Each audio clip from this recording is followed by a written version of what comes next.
Hay muchísimos empresarios esclavos, muchísimos. Eso significa que el emprender no te da la libertad. Tú no quieres tener razón, tú quieres tener dinero. Pero es que la mayoría de la gente prefiere tener razón a tener dinero. Hay libertad fuera del emprendimiento, pero no hay libertad fuera de la venta. No la hay. Yeah. Tienes que buscar un valor en tu historia, un ángulo que conecte con algo que desee tu cliente. Esos deseos son universales. Algo que desee tu cliente. Ojo, que es que también la gente se confunde y quieren algo que cumpla con las características de su producto. No, algo que desee su cliente. Empieza a enviar emails, pero no envíes hasta el quinto. Ayer lo vi en una charla de marketing. Es que tío, cojones, tío. No envíes hasta el quinto porque primero hay que calentar. Y si el te quiere comprar el primero, anda, que no habrás hecho el Luego está la de un rico nunca contaría cómo lo hizo. ¿Cómo? ¿Pero en qué mundo vives?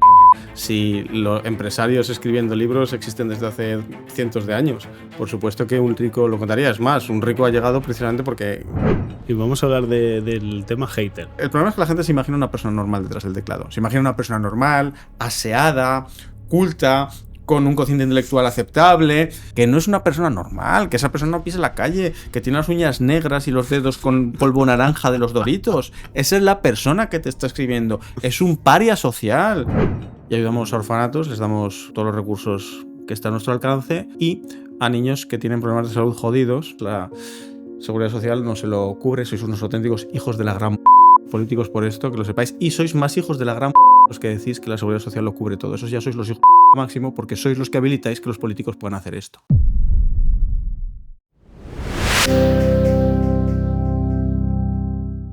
Luis Mongemalo, bienvenido a Rompiendo Esquemas. ¿Cómo estás? Estoy fenomenal, Carlos. ¿Tú qué tal? Perfecto. Pues sin más te voy a lanzar la primera pregunta. Vamos a entrar en problemas que encuentro en la sociedad, ¿vale? Y al final que creo que son muy graves y identificar este tipo de cosas creo que luego responden muchas cosas de nuestra vida, ¿vale? ¿Qué tienen en común todas las personas que no llegan a final de mes?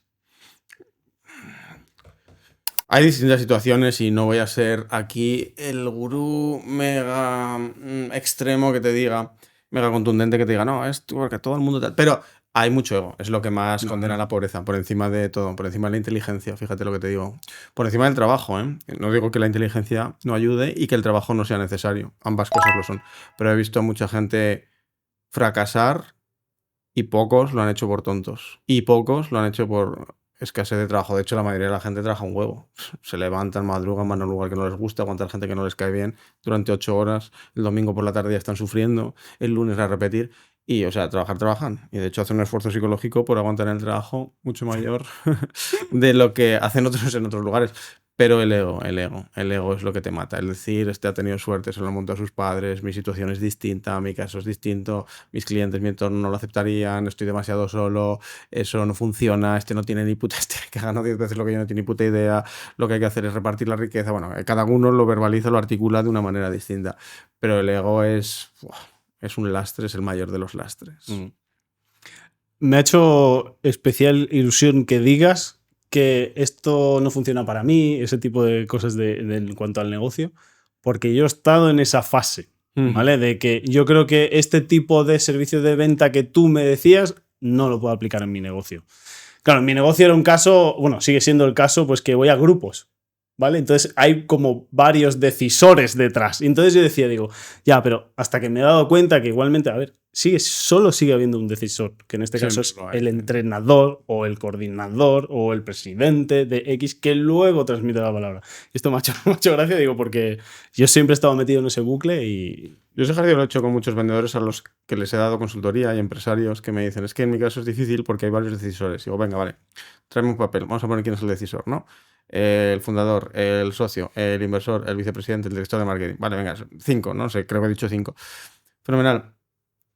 Y entonces normalmente apunto al que creo que si este dice que no y todos los demás dicen que sí se hace, bueno, no. Vale. Si este dice que sí y esto se opone, se hace, aquí es un decisor. No te calientes, siempre hay un decisor, siempre hay una persona que decide. En todo, ¿eh? La democracia es la democracia que nunca en la historia de la humanidad ha existido un sistema democrático. La democracia es una fantasía, siempre hay uno que decide. En los partidos hay uno que decide, en las religiones hay uno que decide y en la gestión de un Estado siempre hay una voz última que dice el sí o el no. En las grandes empresas, en todos los sitios. Vale. Otro de los errores que veo mucho y que también nos penaliza mucho es el círculo del cual nos rodeamos, ¿vale? Es decir, nuestro círculo más cercano. ¿Cómo podemos hacer para cambiar el círculo si hemos detectado que nuestro círculo es un poco tóxico? Bueno, si el círculo te intoxica, la culpa es tuya, no del círculo. Bien. Porque tú decides cómo reaccionas ante tu entorno. Y en el mismo entorno hay unos que llegan y otros que no llegan. Es tú que no controlas tus emociones. La gente que dice, no, es que a mí en mi entorno no me comprenden. Bueno, ¿y a mí por qué me lo cuentas? Es que me importa una puta mierda que tu entorno te comprenda. Es que me da igual. Es que no... Esto va de lo que yo hablo, quiero decir. De ganar pasta, de alcanzar la libertad. De eso va. De saber vender mejor. De eso va. No va de gustar, no va de caer bien, no va de conseguir comprensión, ni apoyo de ningún tipo, ni palmaditas en la espalda. Pues a mí que tu entorno te comprenda o te deje de comprender me da igual. Ahora bien, lo que sí que te limita no es tu entorno en el que estás.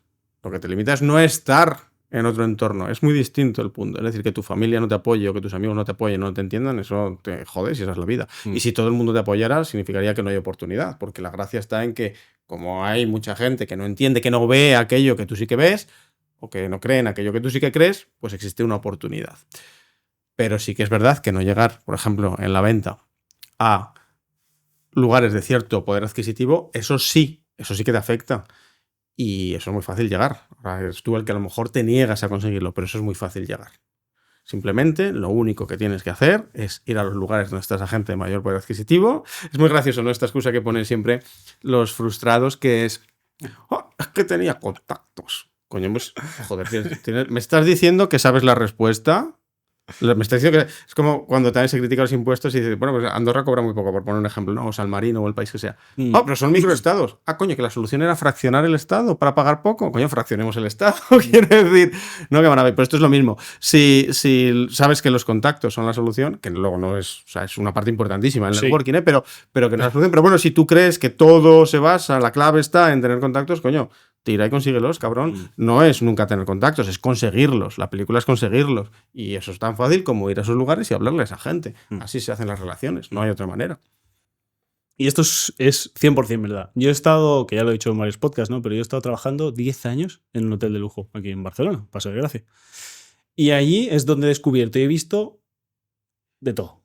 De todo. O sea, poder adquisitivo de lo más alto que pueda haber, gente conocida, no conocida y tal. Pero es que justamente eso que dices tú de acercarte a alguien con donde tú quieres llegar o a alguien que es superior a ti y demás y hablarle, luego te das cuenta que hablándole a un rico de verdad y preguntándole ciertas cosas se abren un montón. No, claro. Una persona, barbaridad. Una persona que ha tenido éxito casi irremediablemente habrá pasado, quizás lo sea incluso de manera natural, habrá pasado por socializar. Quizás digo, sea un socializador de manera natural. Están encantados de hablar, son gente súper abierta, son infinitamente más abiertos y por eso han llegado. Tienen un ego menor, pese a que la gente piense lo contrario, no tiene más que pasar 5 minutos con la gente que ha tenido éxito. Están mucho más abiertos a gente, a vivir experiencias, a compartir historias, por eso han llegado hasta donde han llegado, y luego tienen una obsesión, por eso han llegado hasta donde han llegado también, una obsesión que es el dinero, montar empresas, vender, el marketing, lo que sea. Y cuando unas personas tenemos una obsesión, pues lo que nos encanta es hablar de ellas y contarlo. Es lo que más locos nos vuelve. Entonces, lejos de los ricos... Esta frase que se dice, ¿no? Es que, macho, es que de verdad. Podríamos hacer un libro solamente con frases. Creo que me estás dando la idea para un día escribir un libro de frases de pobre. Lo voy a llamar Padre Pobre, Padre Pobre. Que es... Bueno, ya hemos dicho la de los contactos y luego está la de un rico nunca contaría cómo lo hizo. ¿Cómo?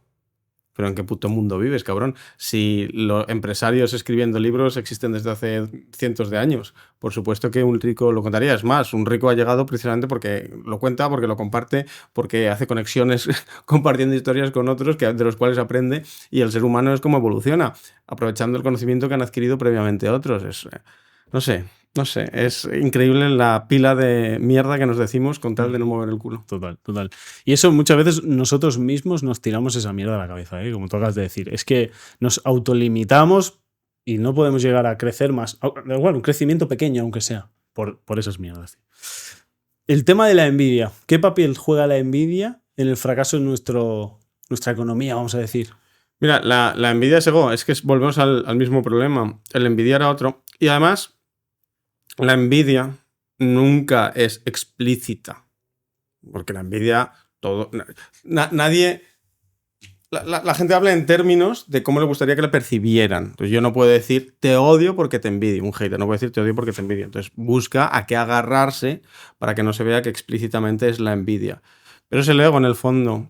¿Por qué envidias la vida de otro? En lugar de pensar, coño, qué bien que esta persona demuestra que es posible, ha hecho un proceso que yo ahora solamente tengo que aprender para ser capaz de replicarlo. La envidia, pues es que volvemos al punto de partida de la conversación, si es que es puro ego. Y luego es muy curioso, ¿no? Cuando los haters, y es que además puedes ver cualquier entrevista a cualquier emprendedor de éxito, y por desgracia en España hay mucha envidia. Mira que no soy muy de creer que hay diferencias notables entre países o culturas, pero es verdad que en España, en Europa en general, hay mucha envidia a los exitosos, muchísima.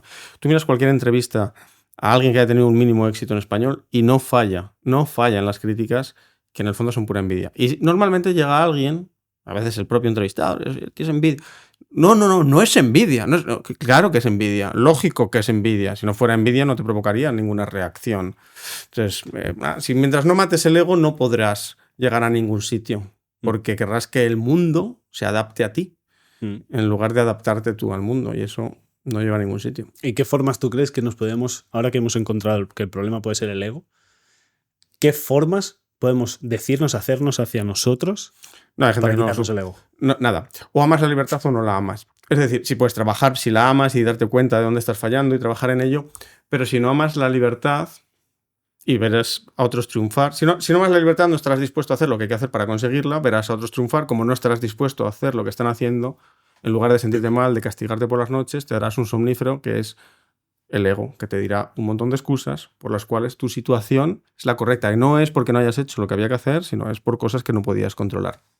Pero cuando amas la libertad, cuando de verdad amas el éxito económico o la prosperidad profesional, cuando de verdad amas esas cosas, el ego desaparece. El ego desaparece porque no te lleva a ningún sitio. Porque tú no quieres tener razón, tú quieres tener dinero. Pero es que la mayoría de la gente prefiere tener razón a tener dinero. Pero fíjate, por ejemplo, ¿no? Con la cantidad de gente que hay en España, en Europa, de nuevo, es que hablo España y Europa, pero es que podríamos decirlo, no me gusta criticar España cuando el problema es mucho más extenso. La cantidad de gente que hay con ideas socialistas que les han condenado a una situación de pobreza ya en la generación anterior, en la actual, que les demuestran empíricamente que no funcionan, que les llevan a situaciones de miseria. Y aún así, se reafirman en ellas hasta muchos el día de su muerte. Prefieren ganar en el mundo de la teoría que en el mundo de la práctica. Es acojonante. Se agarran a ideas que no solamente la historia ha demostrado que fracasan, sino que sus vidas personales han demostrado que fracasan, que les condenan al mismo barrio a las afueras en el que vivieron sus padres, a no poderse permitir una vivienda, a pasar el día odiando y amargado. Y aún así, no son capaces de decir, coño, vale, las ideas opuestas están equivocadas, es lo que he creído toda la vida. Pero peor no me puede ir, voy a probarlas. Voy a abrazar el libre mercado. Voy a mejorar al máximo mi valor para ver si los demás lo recompensan. Ya sé que es erróneo, ya lo sé, por supuesto que es erróneo. Pero coño, dado que peor no puedo estar, ¿por qué no intentarlo? Y de repente se probarán y dirían, me cago en la leche, ¿por qué no lo hice antes? Pero morirán teniendo razón en el mundo de la teoría. Sí. Da igual, no entrarán nunca en el mundo de la práctica y rechazarán todo lo que la práctica les diga. La teoría se la tomarán, vamos a dar un examen tipo tesis. Sí. En lugar de pensar, fíjate, quizás deberíamos hacer más caso a aquel que lo ha conseguido, porque coño, desde luego ha sabido algo que yo no sé y ha hecho algo que yo no he hecho. No, todo ha sido factores externos fuera de su control. Seguro que ha sido eso. Sí. Vale. Sí. Lo cual es maravilloso por otro lado porque hace que sea imposible no triunfar en esta vida. Sí. Tienes una frase que me llama mucho la atención, me gustó cuando la escuché. La voy a leer porque es un poquito así larguita. Vives de lo que haces hasta que vives de lo que sabes, hasta que vives de quién eres, ¿vale? ¿Por dónde empieza alguien que no sabe que sabe? Es que si no sabe... Bueno, alguien que no sabe que sabe, de verdad. Exacto. Alguien que no sabe que sabe... tienes que escuchar al mercado, tienes que estar muy atento al mercado. Cuando yo empiezo a dar formación en ventas, yo sé que sé ventas porque me va muy bien vendiendo y gano dinero, pero no era consciente de que el mercado valoraba eso. Y todavía peor, no era consciente de que el mercado valora más, y luego visto con perspectiva tiene toda la lógica, pero que valora más el conocimiento que la ejecución. El conocimiento tiene mucha más valía, porque la ejecución hay mucha gente que la puede hacer, cada vez se automatiza más, cada vez se puede hacer de manera más eficiente. El conocimiento y la ejecución, la curva de aprendizaje, incluso en la profesión más compleja, pues bueno, será la que sea, pero el aprendizaje, el conocimiento siempre va a ser mayor, es más lento en el tiempo, con lo cual vale más. Entonces tienes que juzgarte con autocrítica dura y real. Oye, aquello a lo que me dedico, aquel ámbito en el que desempeño mi actividad, realmente obtengo resultados notorios, realmente considero que lo hago mejor que la media.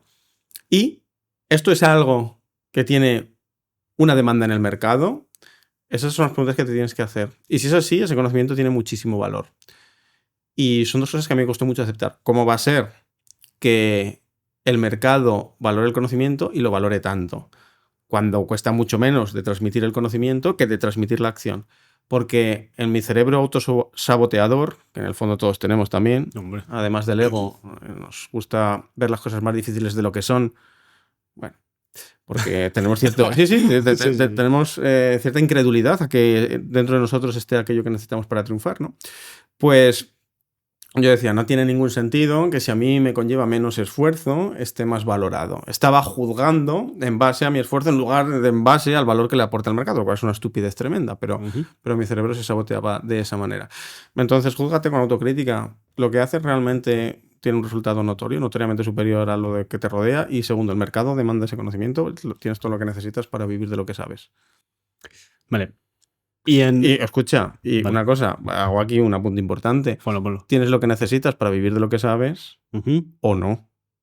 Espera, repite. ¿Tienes lo que necesitas para vivir de lo que sabes? ¿Vivir de lo que sabes? O no lo tienes. No, que puede ser que el diagnóstico sea que no lo tienes. Que el mundo está lleno de gente vendiendo relaciones sentimentales, coaching sentimental, no sé cómo tal, y tienen una vida personal destrozada y vendiendo ventas y no venden un carajo y vendiendo marca personal y no les conoce nadie. O sea, el mundo está lleno de eso. Entonces, el diagnóstico de ese ejercicio te puede llevar a un sitio y te puede llevar a otro y tienes que ser justo con el diagnóstico que resulta. Y eso es vital, eso es vital, porque he visto dentistas con la boca hecha mierda. Por ejemplo. Eso dice mucho. Ministros de salud obesos. Exacto. Un estado de forma deplorable. Exacto. Gente que te va a enseñar, pero mira, lo del estado físico, ¿no? Gente que habla de marca personal y tiene un personaje que no es nada atractivo. Esto lo vi recientemente en un evento, no voy a dar muchas pistas para que tampoco quiero criticar a nadie frontalmente, pero claro, venía un tipo súper alabado por los demás, tal, yo no lo conocía en persona, había visto alguna vez algún vídeo por internet y cuando lo vi en persona es imposible que este tío enseñe nada de marca personal, porque es el personaje menos atractivo del mundo. Y no digo físicamente, ¿eh? Que también digo que el atractivo está en muchos sitios y el tipo no había cultivado ninguno de esos sitios. Pero puede ser que la apariencia física en ciertos sectores a lo mejor dé igual en marca personal. Sí, perfectamente, claro. Incluso te puede ayudar ser feo. Sí. Te puede ayudar. Te puede ayudar mucho ser feo. Sí. Tú piénsalo, porque además esto lo explica Taleb en casi todos los libros. Si tú tienes a dos cirujanos y uno es perfecto, guapo, va súper bien vestido y el otro tiene unos dedos como morcillas y es tal igual, coño, ese tío para llegar a donde está, si está en la misma situación, ese tío ha tenido que esforzarse más, ¿no? Y luego está lo que siempre digo, el atractivo del feo, ¿no? Que las mujeres a veces dicen de los típicos actores de Hollywood que no son particularmente guapos y dicen, no sé qué tiene, pero tiene algo. Lo que tiene es una seguridad brutal en sí misma. Que siempre pongo esta explicación, que Brad Pitt esté seguro de sí mismo no tiene mérito. La vida le ha dado un refuerzo positivo de que da igual la barbaridad que haga, los demás la van a aplaudir. Cuando tienes ese físico es inevitable que eso ocurra. Pero claro, cuando una persona que tiene todos los motivos para no estar segura de sí mismo actúa con una seguridad y un aplomo indiscutibles, ostras, el contraste es mucho más grande. La seguridad que transmite es mucho mayor incluso la que puede transmitir Brad Pitt. Porque él tiene un techo que se lo marca su físico. Entonces lo que tiene ese tipo, ese actor feo, ese no sé qué, ese sex appeal, es eso. Es una enorme seguridad en unas circunstancias en las que no debería tenerlas. Y por eso todos los hombres que dicen que se piensan que ligar es cuestión de belleza, y yo no ligo porque soy feo, que de nuevo son excusas de ego. Es como, eres feo, eres el que más tienes que ganar. Eres el que más tienes que ganar trabajando tu seguridad y abordando mujeres. Sí. Porque si de verdad eres feo, lo que pasa es que descubrirás que seguramente el 99% de estos casos luego no son tan feos y el problema estaba en otro sitio. Claro. A lo mejor solamente bastaba con cortarse un poquito bien el pelo, ponerse un poquito en el gimnasio y fuera. A lo mejor solo bastaba con hablar al público objetivo, ¿no? Porque También, es muy gracioso. también, Esos ricos es cuestión de suerte. Yo siempre a la gente que hace esta crítica le hago la pregunta, ¿cuántos libros, cuál es tu profesión? ¿Cuántos libros de tu profesión has leído en el último mes? Bueno, la mayoría no lo han leído en su vida. ¿Cuántas formaciones has hecho? ¿A cuánta gente has ido a exponerte a decirle que tú sabes hacer esto? Claro, es que no sé qué coño estás jugando. Y el soberbio soy yo. El soberbio eres tu hijo de puta, que juzga sobre todo sin tener ni puta idea, sin haberlo vivido. Entonces, cuando estos que dicen que no ligan porque son feos, no sé si se esperan a que las mujeres vayan hacia ellos, cuando estos que dicen que son feos y por eso no ligan, empiecen a hablar con mujeres, con desconocidas, a presentarse, a moverse en círculos sociales, a lo mejor cambian de opinión y se dan cuenta que no eran tan feos y que el problema es que nadie conoce una cosa que se ha guardado en secreto. Se están guardando en secreto a ellos mismos. A mí me pasó. Yo me pensaba que no era yo, que yo no iba a poder ligar, que yo no era lo suficientemente guapo como para. Y al final llegó un punto en mi vida, un declive, que dije, vamos a empezar a hacer cosas. Me apunté al deporte de contacto, Muay Thai. Me empezó a cambiar la seguridad en mí mismo, el físico. Entiendo. El contacto con... Entonces es como que, cuidado, empiezas a socializar más, empiezas a salir, te empiezas a ser más seguro, joder, cambia todo. Me decía una amiga, me dice, yo tengo un ojo un poco jodido y a veces me da así como un tic y lo guiño y hay gente que me guiña de vuelta. Vale. Pero es que esto pasa y el experimento este que han hecho varios de... Uno lo reportó en un blog, ya hablo de la prehistoria de internet, y contaba, dice, yo ahora durante los próximos 365 días voy a ir pidiendo aquello que me apetezca. Es decir, entro a un restaurante y no tengo dinero, voy a decirle que si me da la comida gratis. Por ejemplo, ¿no? O sea, lo que me apetezca en la vida. No espero conseguir nada, pero espero trabajar mucho la seguridad en mí mismo. El tío se puso a pedir y de repente contaba al final del año, iba reportando en el blog y al final del año hacía un resumen de todo lo que había conseguido gratis. Había conseguido gratis, pues eso, citas, por ejemplo, ¿no? Ver la casa de un desconocido, conocer a gente súper interesante, noches de hotel gratis porque de repente, yo qué sé por qué, tal. Entonces, eso pasa. Cuando tú haces... Aunque la mayoría de las veces fracases, hay una reacción en el sentido opuesto. Si tú le preguntas a muchas chicas, alguna te dice que sí. Si tú intentas vender a mucha gente, alguno te dice que sí. Si tú guiñas muchos ojos, pues alguna vez te guiñan de vuelta. Ya está. Y mira qué fácil es ir por la calle y cuando ves a alguien que te gusta, guiñarle un ojo. Mira qué fácil es. ¿A quién le puede dar vergüenza eso? Sí. Y eso de que lo que has dicho de las ventas y impactar mucho, ¿eso sigue realmente funcionando, ojo, a nivel, vamos a decir, el telefónico? ¿O ahora estamos ya cambiando más? El canal es casi de menos. No digo lo de menos porque hay canales en los que tienes más competencia que en otros y eso es una cosa a tener en cuenta. Pero lo que importa no es el canal, es el mensaje. ¿El mensaje es bueno o no es bueno? El mensaje es bueno. Las redes sociales incluso hasta te pueden servir para vender. Lo que pasa es que si tú empiezas a mirar críticamente te das cuenta de que en las redes sociales triunfa 1 de cada 1.000.000. En el teléfono empieza a experimentar, verás, triunfa 1 de cada 10. Entonces es un canal con mucha menos competencia y ahora si lo que haces está bien, pues claro que funcionará. Alguien me decía ayer, se enteraba de que vendía por email y tal, pero el email sigue funcionando. Digo, si es que el email es lo de menos, eso es anecdótico. Yo lo que hago es una cosa que la humanidad lleva haciendo 200.000 años, que es contar historias. Contar historias funciona. A veces es alrededor de una hoguera, a veces es dibujadas en una pared, puede ser por señales de humo, puede ser por email y a lo mejor dentro de 100 años es con un supositorio. Y tú te tomas el supositorio y la historia se te implanta en la cabeza. Pero contar historias funciona. Pero no cualquier historia, funcionan las historias buenas. A veces están en Netflix y a veces están en mi email. Pero las historias buenas funcionan y funcionarán siempre. O en tu email. Vale, sí. En cualquier sitio. El canal no es lo que importa. Un canal no es lo que importa. Pero las historias de cada uno siempre son válidas para ir contándolas o adaptándolas a tu nicho, o hay que ir buscándolas. No hay ni que ir buscarlas. Esto es como el amor o como las llaves del coche. Vale. Si no las tienes y te pones a buscarlas, no las vas a encontrar. Las encuentras en el momento que dejas de buscarlo, ¿no? Me pasa con eso, con el mando de la tele, con las llaves del coche y con el amor. La gente que está preocupada por tener una relación o por tener dinero, ¿no? También tú puedes trabajar para tener dinero, pero si tienes una vinculación emocional con el resultado, te importa mucho. Hablamos de relaciones sentimentales, amorosas, sexuales, dinero, de cualquier cosa, tú vas a transmitir una necesidad que el otro va a percibir.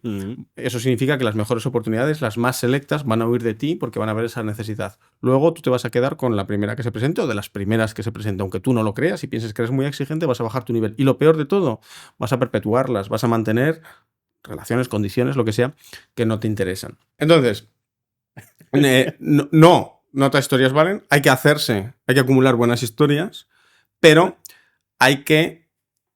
no hay que buscarlas proactivamente, sino que hay que ponerse en una situación en la que las historias a uno le lleguen.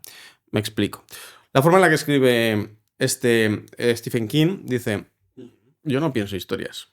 Yo pongo a dos personajes en una situación peliaguda y dejo que la acción evolucione.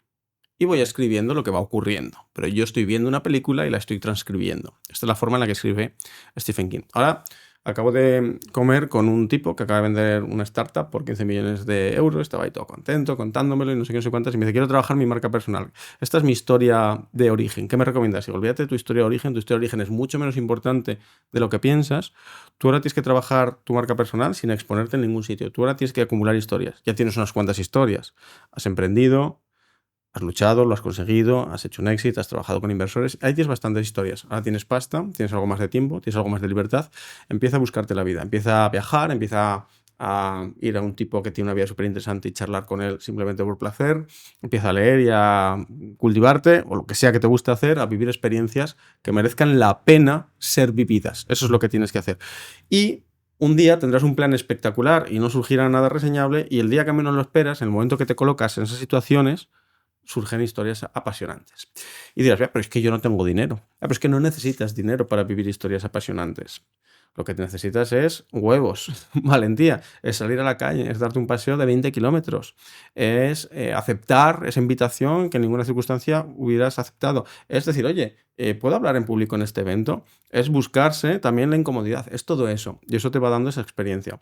Es gracioso porque cuando yo escribo mis emails, siempre hay alguno que me escribe y me dice: estas historias te las inventas. Y digo: bueno, si tuviera la imaginación para inventarme historias buenas cada día, si tú supieras que te cuento la versión más light de las cosas que vivo, y eso no es porque yo sea mejor, ni más listo, ni más guapo, ni nada, es simplemente porque me pongo en la posición que sé que me van a llegar esas historias eventualmente. Viajo mucho, viajo con una mochila, me meto en muchos círculos sociales, y eso se va componiendo y acabas en lugares muy interesantes. Pero eso todo es... Quiero indagar un poco más en este proceso de recolección de ideas. ¿Por qué? Porque yo lo quiero utilizar para mí, ¿vale? Yo sí que me expongo bastante, hago cosas, voy a sitios, he viajado mucho, sigo viajando ahora con la PEC un poco menos, pero bueno, vamos haciendo cosas. ¿Cómo aplicas tú cuando tú ves algo en concreto que dices: hostia, este punto es interesante? ¿Qué haces? ¿Te lo guardas en la mente? ¿Te lo apuntas en el móvil? ¿Lo desarrollas luego? Te pongo el ejemplo. No sé si me equivoco o no. Tú has mandado esta mañana un email, o sea, a las 5:27, has mandado el email sobre que te ha pasado algo en un evento. Sí. ¿Eso lo has escrito esta noche? Lo he escrito a las 3 de la mañana, sí. Y eso es así. Sí, sí. O sea, es decir, lo has escrito a las 3 de la mañana y además creo que lo menciono en el correo. Son las 3 de la mañana y estoy escribiendo este correo. Y lo mandas a las 5:27 de la mañana. Sí, 2 horas después, sí. Vale. Sí. Entonces, esa idea te ocurre exactamente, no me acuerdo muy bien a la de qué iba, pero te ocurre exactamente y te la anotas en la mente. ¿Qué coño? Sí. Perdón. Sí. Esa en concreto así fue. Hay varios indicativos de que tienes una historia entre manos. Okay. Entonces, estás viviendo una situación que pocos viven, eso tú lo sabes. Si tú estás... a mí no me gusta contar mucho de mi vida personal ni de las situaciones más extremas o, no sé, sórdidas que puedo vivir, entonces tampoco quiero dar muchos ejemplos, pero tú sabes si estás viviendo una situación que no es habitual. Tú eso lo sabes. Entonces ya eso es una historia, seguro. Si es poco habitual, y es reseñable, es poco habitual, una cosa aburridísima que no tiene ningún interés, pues no. Pero yo qué sé, se te pudre una caries en viaje por las montañas del Perú, coño, hay una historia, ¿vale? Eso no le pasa a todo el mundo. Bien, fenomenal. Ahí tienes una cosa. Tienes una historia que recuerdas, yo qué sé, seguro que no te acuerdas de muchas cosas de cuando tenías 5 años. Seguro que de muchas no te acuerdas. Pero tienes unos pocos recuerdos. O de hace 20 años, una cosa que te pasó en la universidad. Bueno, tú no hace 20 años que pasaste por la universidad, pero hace 5 años, hace 15, han pasado los años y de años que tienes totalmente en una nebulosa mezclada con otros y que no sé, de repente recuerdas una anécdota, una historia, un chiste que contó un amigo, una cena que tuviste con unos amigos, no sé, hay recuerdos que se te han quedado tatuados en la mente, puntuales, ¿no? los que conectan tu pasado. Si los has recordado durante tantos años, si se han quedado grabados ahí, investiga, explora esa historia porque hay algo reseñable ahí, ¿no?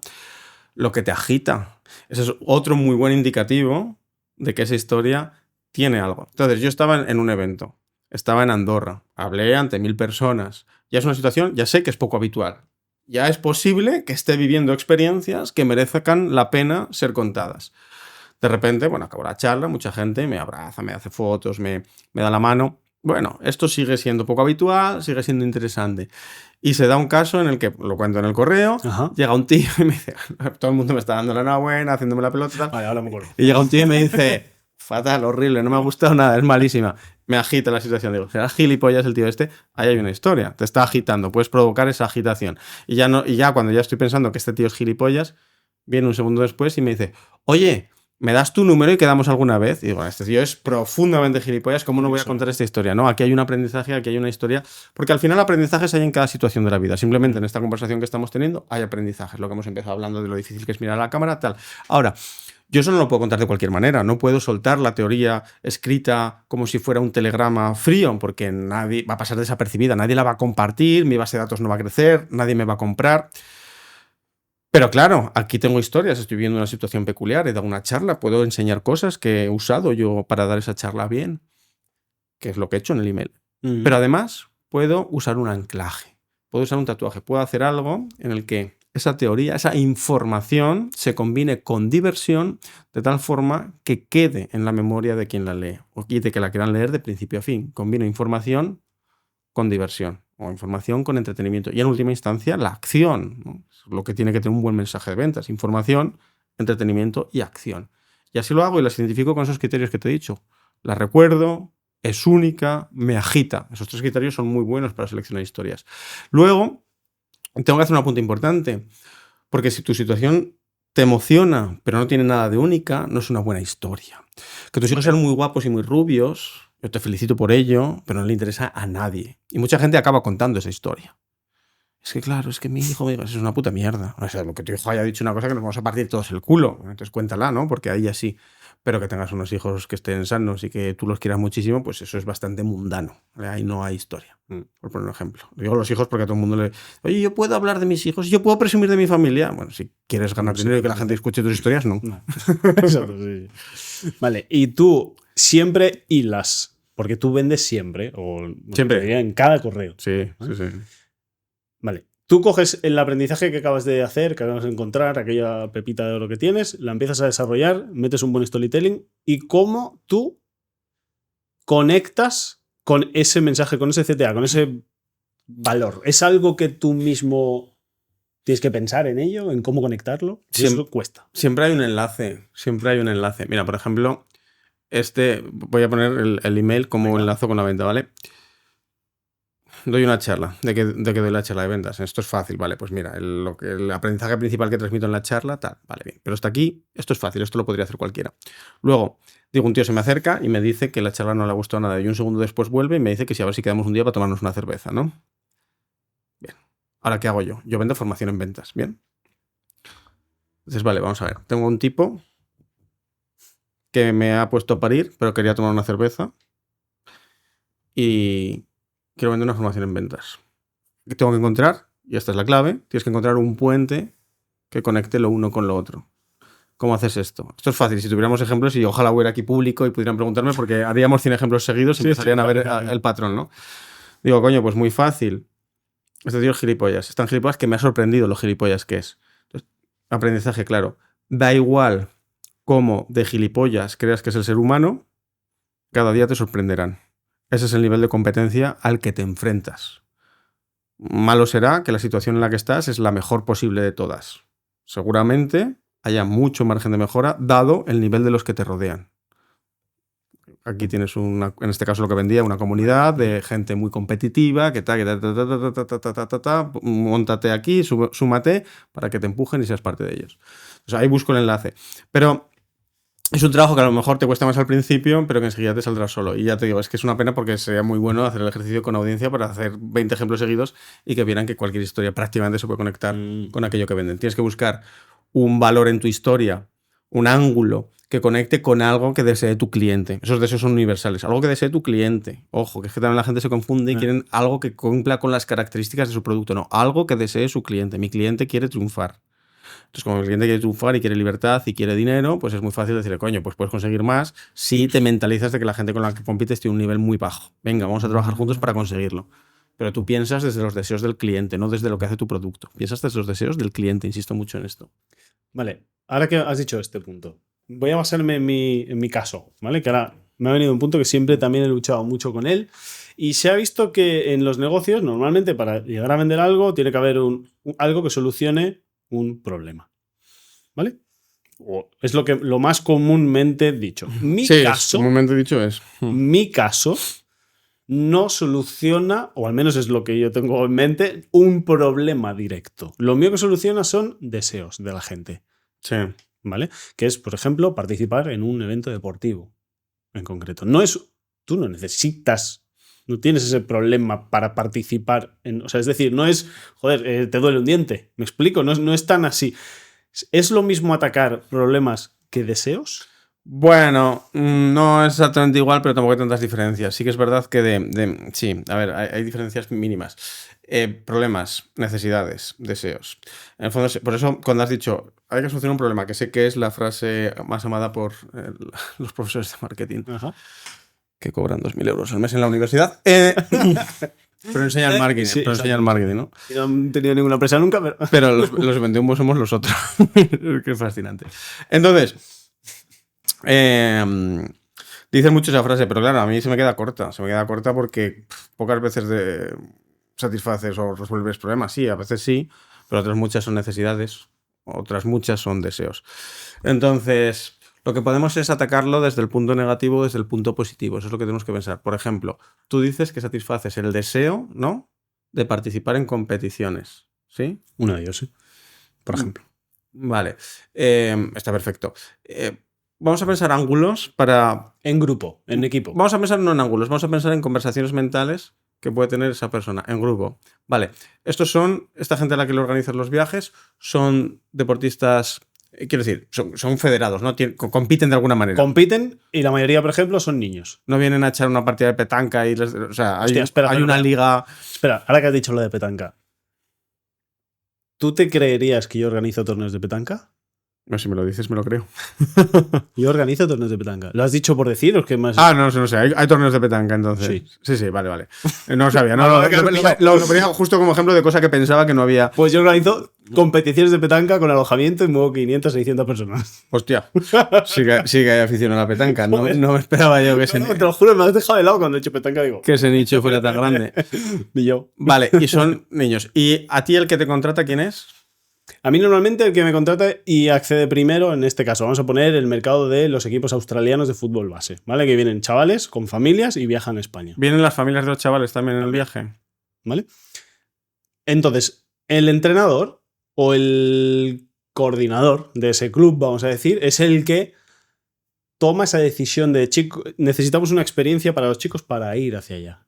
Entonces, por eso muchas veces creo que esa es la persona decisora. Pero me encuentro en que luego ese propio entrenador, coordinador X, tiene que hablar y desarrollar esa propuesta con los padres, porque si los padres no sueltan la pasta, el grupo no sale. Entonces, a veces me paro a pensar y digo, ¿a quién tengo que dirigir la publicidad? ¿A quién tengo que dirigir el speech del cuando me reúno? Sí, pero el viaje hay que hacerlo, ¿no? El viaje que hace... Perdona, ¿a qué te refieres? Dices, si los padres no sueltan la pasta, no viajan. Si los padres no sueltan la pasta, sí, correcto, sí. Entonces puede ser que el viaje lo hagan o no lo hagan. O la diferencia está en que lo hagan contigo o lo hagan con una alternativa más barata. ¿Cuál es la alternativa? No, la alternativa... ¿La alternativa es no viajar o la alternativa es viajar más barato? Normalmente no viajar, creo. Vale. Se puede cancelar la... Si no han llegado a tomar la opción de, venga, vamos y reservo, porque si reservan, evidentemente en el mundo de los viajes, pues va así, ¿no? Con paga y señal, eso luego bloquea alojamientos, servicios, etcétera, y luego se pide otro pago más adelante, porque son operativas gordas, o sea, no es un viaje pequeñito.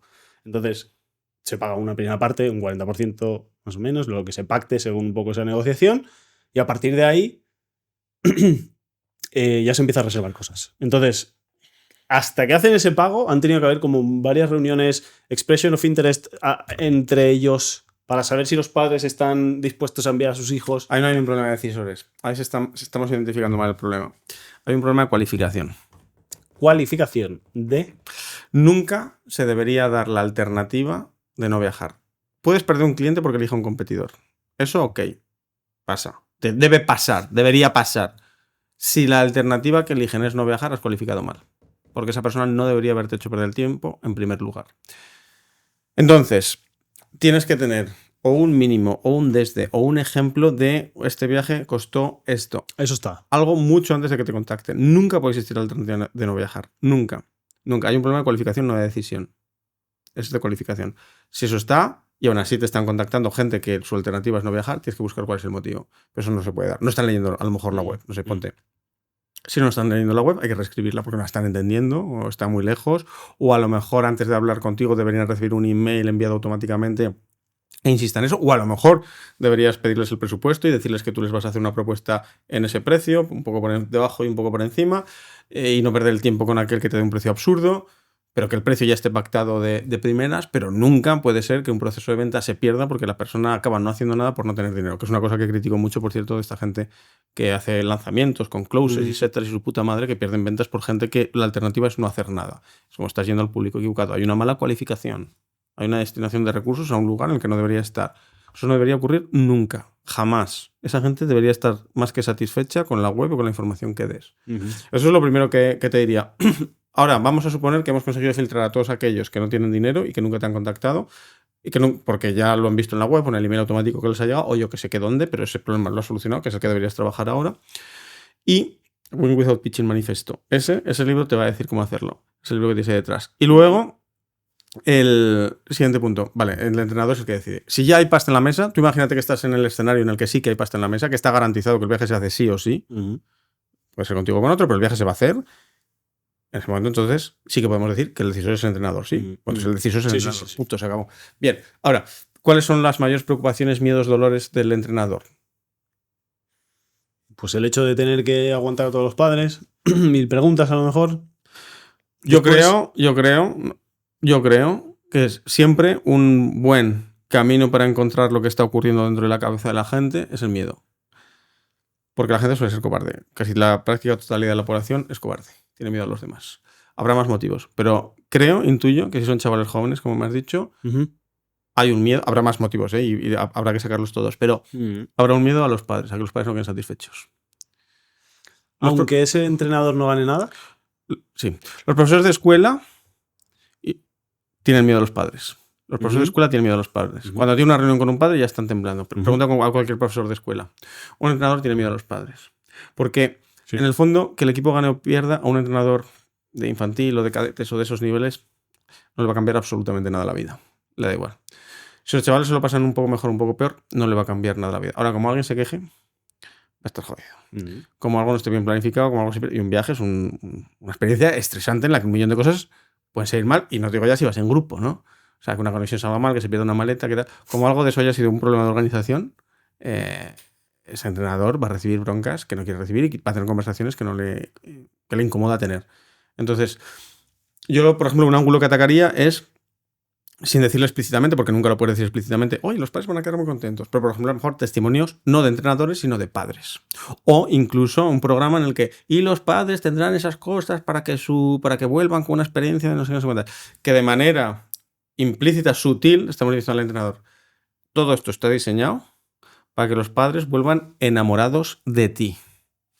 Yo creo que ese ángulo sería un buen ángulo. Muy interesante. Primero, filtrar a todo aquel que no tiene recursos, ese jamás debería llegar a una conversación.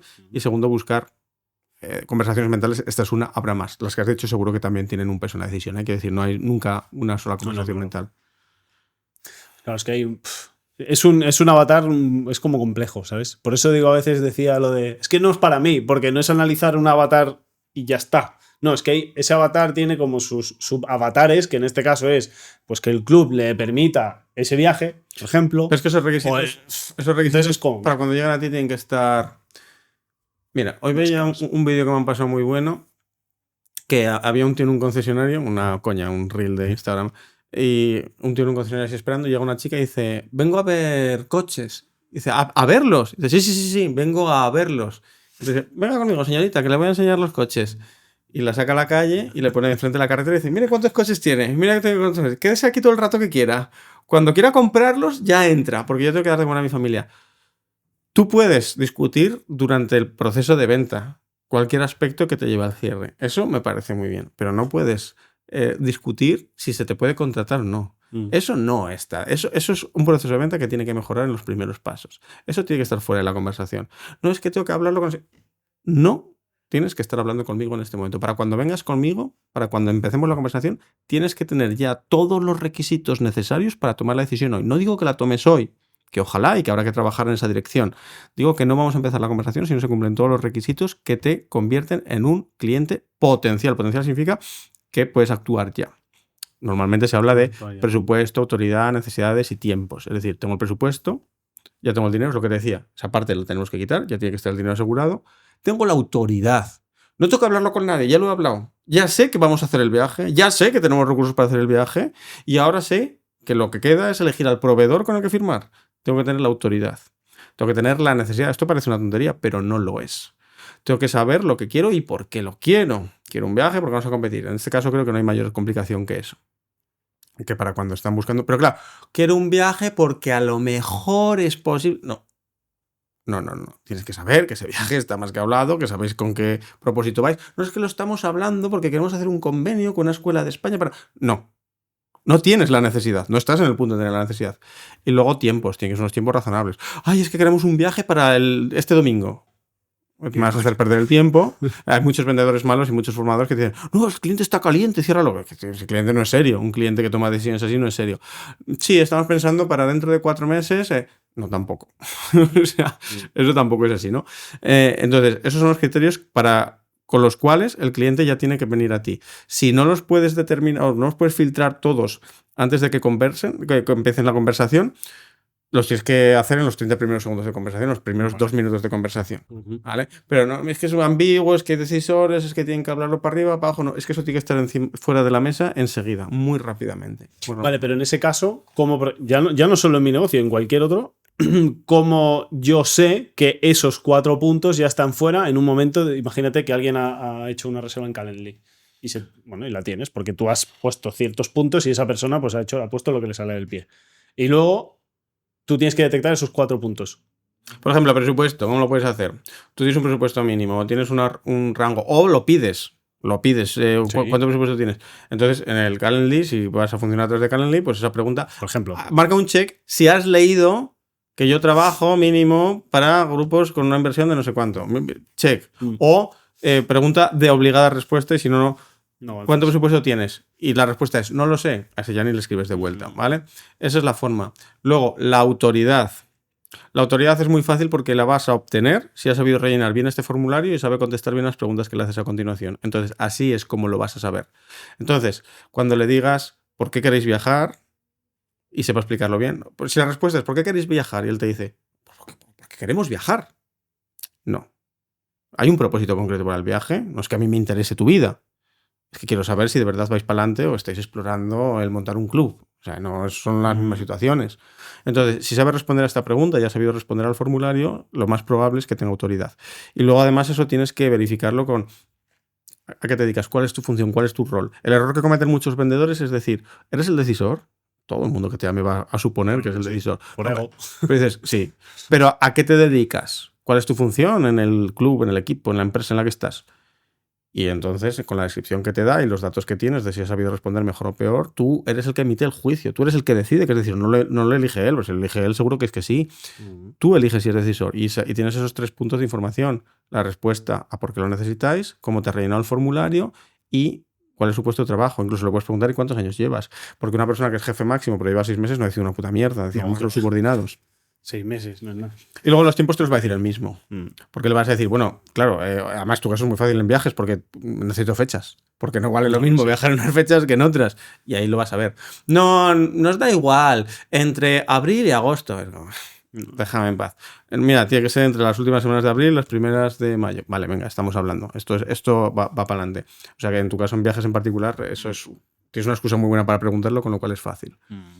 Y esa es la forma. Eso no te debería llevar más de 2-3 minutos de conversación. Sí. Y a partir de ahí, estoy de acuerdo. el que no cumpla, tienes que ser tajante y contundente y lo siento, pero no soy la empresa más adecuada para ti. Vale, y una llamada de ventas siempre debe tener un patrón al inicio de calificación rápido. No. Vale. No, porque en la llamada de ventas, bueno, tú lo has hecho previo, porque tú no has llamado a cualquiera. Tú llamas, no sé, a entrenadores o a directores de colegios, lo que sea.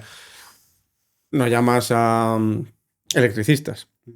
A electricistas ya no les llamas. Tienes un criterio previo De hecho, sí. que ya no eliges a cualquiera. Uh-huh. Ahora, en la conversación vas a descubrir más información.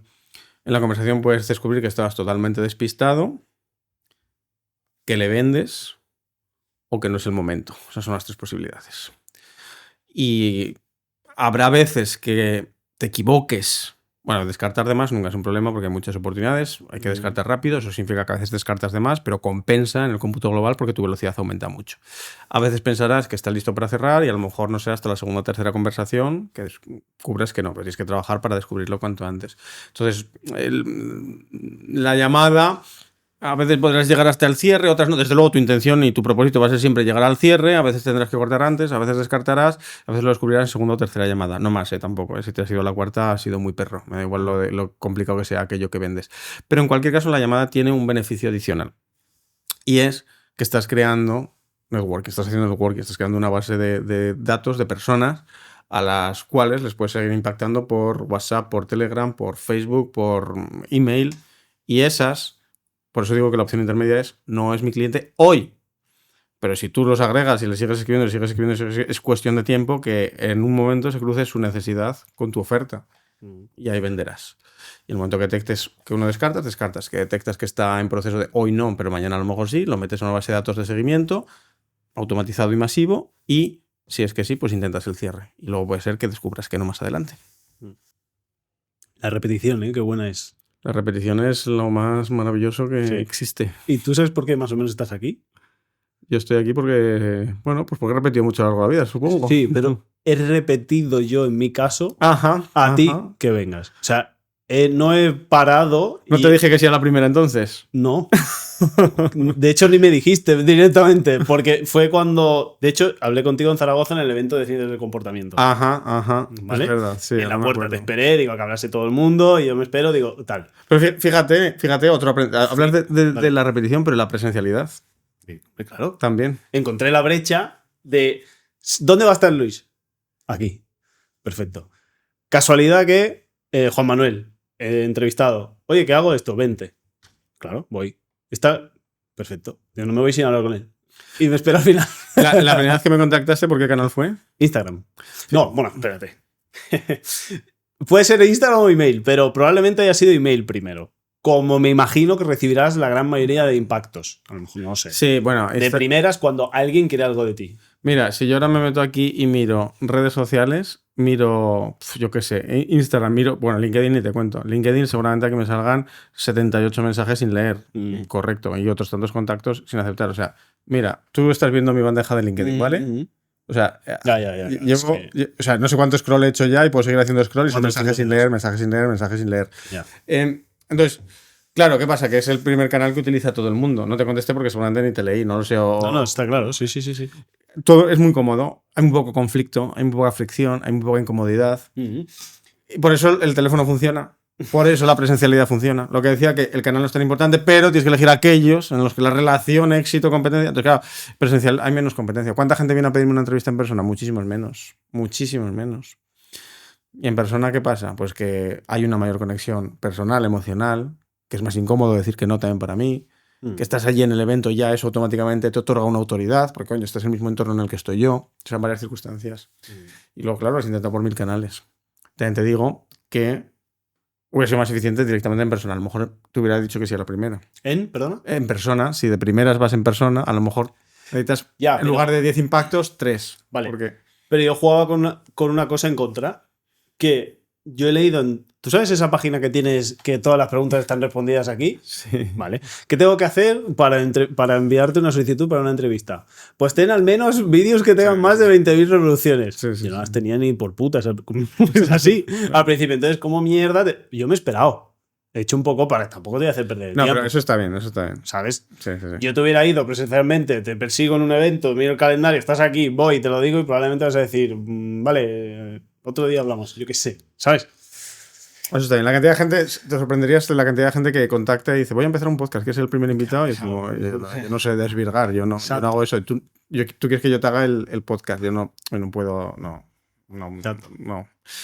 Me contaba una persona, un amigo, me contaba que él incluso ha llegado a hacer entrevistas que ni han llegado a ser publicadas. Yo a los del primer capítulo les digo que no, porque digo, no, porque seguramente no vais a llegar al capítulo número 3. Porque es un trabajo tener un podcast, es un currazo. Y pasta. Un trabajo duro, sí. Y no vas a llegar al 3, no vas a llegar ni de coña al 10. Y se lo contaba una persona y dice, coño, es que he grabado entrevistas que no se han publicado. Dice, 2 veces me ha pasado, ya nunca más vuelvo a caer en grabar con un podcast nuevo. Claro. Yo he publicado todas. Todas, hayan salido más, hayan tenido algún No, pero el que no ha publicado es porque al final abandona el podcast. Porque abandona. Claro. Sí. Sí, hay por ahí una estadística que dice que, o sea, para que nos demos cuenta de la importancia de la perseverancia, ¿no? Que dice que en iTunes, no sé si era que el 80% de los podcasts no pasaban del capítulo 1 y creo que era el 99% no pasaban del capítulo 10, algo así. Sí, correcto. El número 10 estoy de acuerdo. O sea, la he oído. Y yo, mira, yo esto lo... Te he dicho antes, yo no he creado contenido en mi vida y nunca me he puesto delante de una cámara. Pero llegó un momento que dije, escuché a Adrià Solà, pastor, que dijo, si quieres arrancar un canal de YouTube, ponte una meta, ponte un objetivo y cúmplelo. Que sea temporal, me hablo. De consistencia.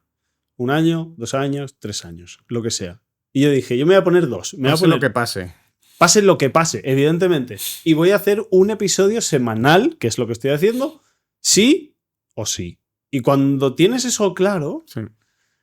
Hostia, he hecho todo habido y por haber para que hubiera episodio.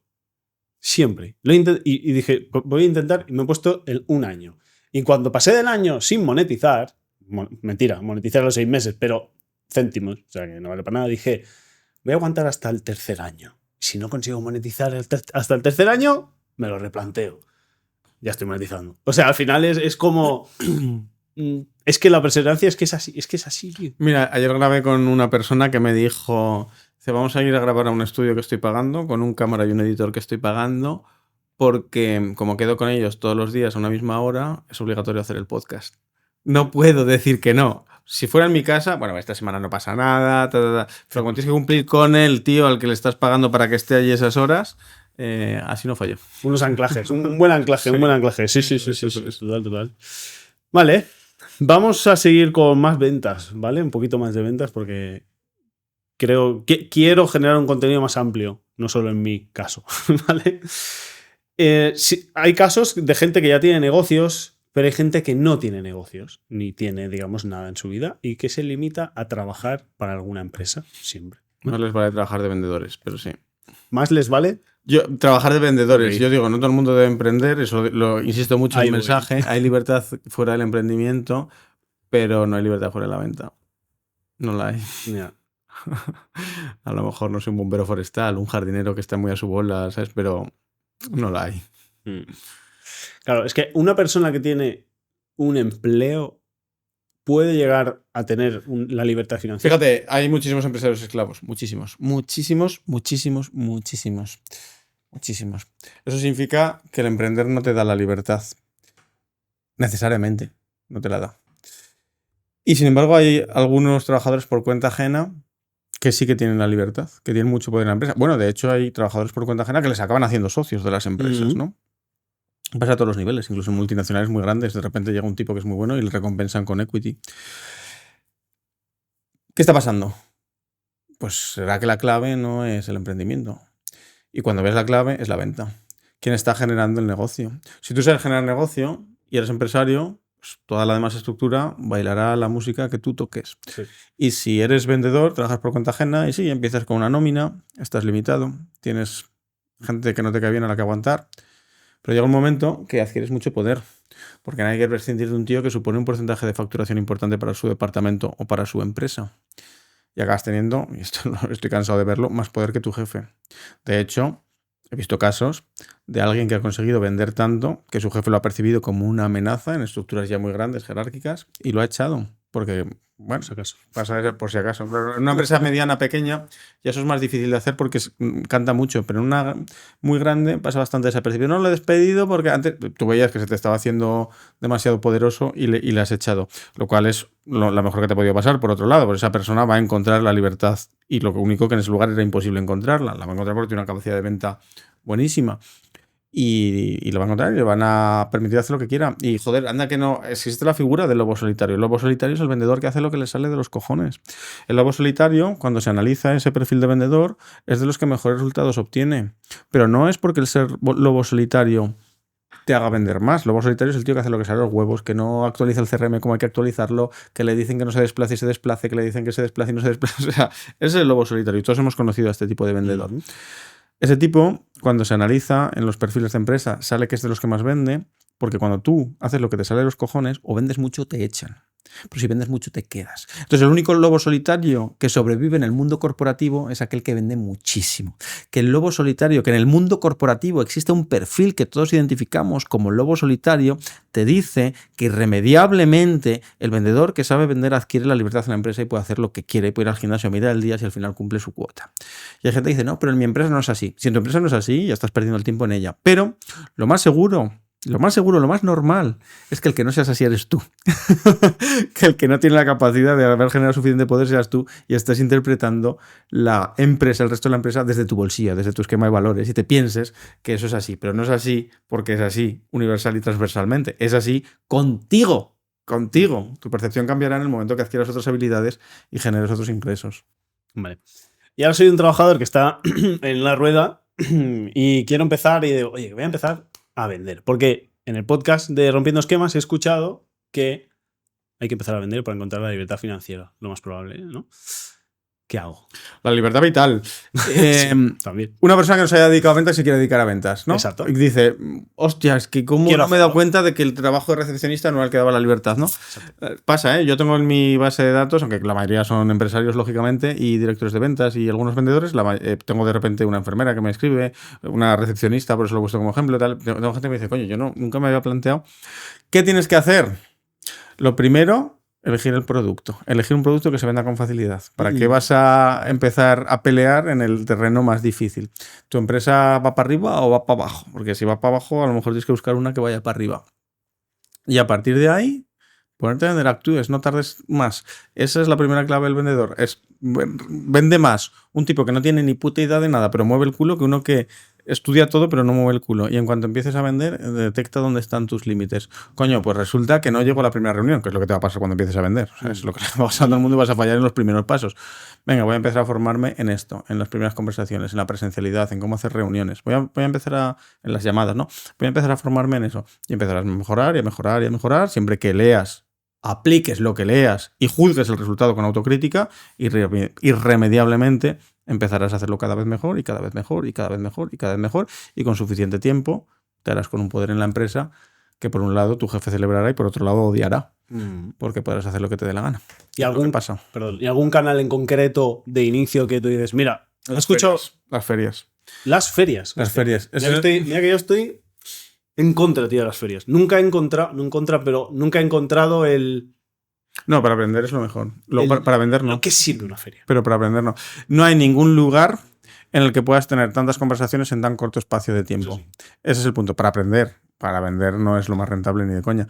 Pero para aprender sí. De repente, en 2-3 días que suelen durar la mayoría de las ferias, y que fácilmente una sesión de feria dura 10-11 horas, pues imagínate, pues si es que tienes conversaciones a veces cada 10 minutos o cada 5 minutos. O sea, que echen las cuentas de cuántas conversaciones tienes. Que es que quien haya estado en una feria activo, no digo tomando croquetas, que mucha gente va a las ferias a tomar croquetas, quien haya estado para ganar pasta, sabe perfectamente que acaba la feria con dolor de garganta, con dolor de espalda, porque has estado de pie todo el rato hablando con gente. Eso es así. Y las ferias, dices, bueno, sí, pero eso también lo puedo... Joder, pues si en una feria puedo hablar con 700 personas, eso lo puedo hacer automatizando mensajes de Instagram, por ejemplo, o enviando emails en un minuto. Ya, pero... Sí, pero no aprendes una puta mierda. ¿Y qué haces con eso? Te limpias el culo, porque cuando estás en la feria ves la reacción del que tienes enfrente, y ves todas sus locuras, y ves sus paranoias, y cuando guardas silencio te empiezan a confesar cosas, y empiezas a entender la psicología del que tienes enfrente y sus conversaciones mentales. Y luego todo ese aprendizaje lo trasladas a canales que quizás sean mejores que las ferias. Pero en las ferias, 3 putos días de feria, eso es un máster de relaciones sociales, eso es un máster de psicología y de conversación mental. Pero una de las cosas que a mí me ha hecho un poco el impostor en cuanto a las ferias es el hecho de voy y le hablo a cualquiera solo porque sí, o me trazo una ruta de lo que más o menos me interesa. En la feria estás para generar impactos, no... Ya está. Sí, sí, a cualquiera, claro que a cualquiera. ¿Y por qué no vas a hacer a cualquiera? Porque sí, ¿qué mejor razón Yeah. necesitas? Porque sí, no, tampoco es porque quiero dinero. Entonces, Mm. una feria, potencialmente, es una feria de tu sector, es tu público. Te voy a hablar, claro que te voy a hablar. O ya veré si me sirves o no me sirves, pero vamos, que quiero tus datos de contacto, poco más en ese momento. Ya, es que ahí no vas a estar por comprarme. Y luego voy a ir a otro, y voy a ir a otro, y voy a ir a otro, y voy a ir a otro. Y voy a... Sí. Probablemente ahí estén por la croqueta y la cerveza. Y voy a ir a otro, y voy a ir a otro, y voy a ir a otro, y voy a ir a otro, y voy a ir a otro.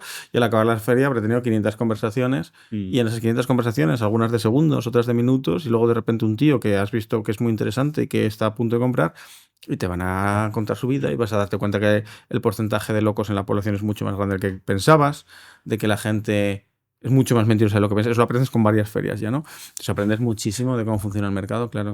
Sí, Vale. sí. Si no me equivoco, esta ha sido una de las maneras de las que tú empezaste a crecer tu newsletter, ¿no? Mis primeros 15.000 contactos de 15.000 newsletter contactos, son eso es. gente que había conocido en diversas circunstancias, incluidos eventos. Metí ahí hasta compañeros del colegio de cuando era niño, o sea, quiero decir, metí a todo el mundo. Exporté todo LinkedIn, que entonces se podía exportar a email, por supuesto Facebook, WhatsApp, cualquier canal en el que hubiera gente, lo usé para meterlo en mi base de datos. Y por supuesto la gente de feria, yo tenía, pero te lo digo, carpetas de este tamaño, carpetas y carpetas, tenía un armario entero de carpetas llenos de tarjetas que recolectaba en la feria. Pues en cada feria recolectaba cientos o miles, y luego me iba a eventos pequeños y todos los días había 20, 30, 40, 80 tarjetas, eso durante años. Imagínate lo que tenía. Pero tú llegaste a la conclusión tú solo, de en plan, ¿esto será útil para empezar una newsletter? No. Yo no. ¿Qué probaste eso? Digo, yo qué sé. Estaba moviendo. Yo estaba en. No sé si has leído el libro de El queso. ¿Dónde está mi queso? No. Bueno, ¿Dónde está mi queso? Son 2 ratones que están en un laberinto. Ajá. Y uno. Bueno, no hay salida. Entonces uno decide no moverse y el otro decide moverse. Es que ya está. Es Sí, que no hay más en la vida. Entonces yo me movía el culo. No sabía lo que había que hacer, no tenía ni idea, era un ignorante, era inconsciente. Soy lento, soy corto, soy todo eso. Pero, joder, si estamos ante una emergencia, ya estábamos ante una emergencia muy grave, que es que no tenía dinero. Y entonces esa emergencia había que arreglarla. ¿Qué hago? ¿Que te estás en un barco y se está hundiendo? ¿Te estás quieto? Chico, lo más probable es que no puedas hacer nada, pero por si acaso mueves el culo en todas las direcciones, ¿no? Entonces, como no sabían qué, pues eso, en todas las direcciones. Y sin darme cuenta, estaba acumulando muchas piezas de un puzzle. Algunas piezas eran de otro puzzle que no servía para nada, ¿no? Pero bueno, y luego con el paso de los años tenía en mi haber tantas piezas que de repente, oye, se empezaba a formar ahí algo, ¿no? Y era un negocio, y era un modelo de negocio, y era un modelo de ingresos. Y empezaban a encajar, coño, tengo contactos y la repetición veo que es importante, y el email cuando lo envío me ha funcionado muy bien, y lo envío semanal, voy a hacerlo diario, y voy a vender de manera más agresiva, porque me he dado cuenta que cuanto más agresivo eres, más vendes, y cuanto más insistes, más vendes. Y coño, esas piezas, coño, espera, que tenemos un puzzle aquí. Pero no lo era. Entonces vete a recolectar piezas. Sal, muévete por los callejones del laberinto y empieza a acumular piezas. Empieza a vivir experiencias, que eso de alguna forma... Lo decía Steve Jobs de otra manera, usaba otra metáfora, en la charla que dio de graduación en la Universidad de Stanford, que decía... Él lo llamaba Connecting the Dots. Sí, lo tienes tú bien desgranado ese vídeo, me parece, ¿no? ¿El qué? Ese vídeo lo tienes tú bien desgranado, ¿no? No, es otro. ¿Es otro? Vale, el que tengo. Y entonces, el que tenemos un vídeo muy marginal de Steve Jobs que poca gente conoce y que me parece brillante. Y él decía, yo aprendí tipografía, por ejemplo. ¿Por qué? Porque en ese momento de la vida me dio placer aprender tipografía. Yo no sabía que 20 años después yo se lo iba a conectar con el desarrollo del Macintosh y iba a ser la primera computadora personal con tipografías. Eso es Connecting the Dots. Entonces, él estaba acumulando piezas del puzzle. Y en un momento dado, encajaron. Y a casi todo el mundo su madre le ha dicho, todo lo que aprendes sirve para algo. No. Todo lo que aprendes sirve, he perdido el tiempo, todo sirve para algo. No todo, pero casi todo sirve para algo. Vale, tema de la newsletter, ¿vale? Eso es un tema que lo tengo ahí, que yo tengo una newsletter ahora, es semanal y es basada en el podcast. No te rías todavía, espérate un momento. Estoy mostrando ya rechazo a la idea de semanal. Pero bueno, lenguaje no verbal. Escúchame, un momento. He empezado porque es la forma que de la otra manera no hubiera empezado. ¿Vale? Y solamente me la estoy basando en email semanal en cuanto al podcast. Sí. Episodio que sale, episodio que envío, sin más. Sí. Quiero empezar a desarrollar mi propia newsletter, por eso te estaba preguntando antes, estaba indagando el tema de las ideas y de contenido. Yo tengo muchas, tengo un montón. O sea, yo las estoy aprovechando, por eso tengo que ver y que filtrar para qué me sirve, qué no me sirve.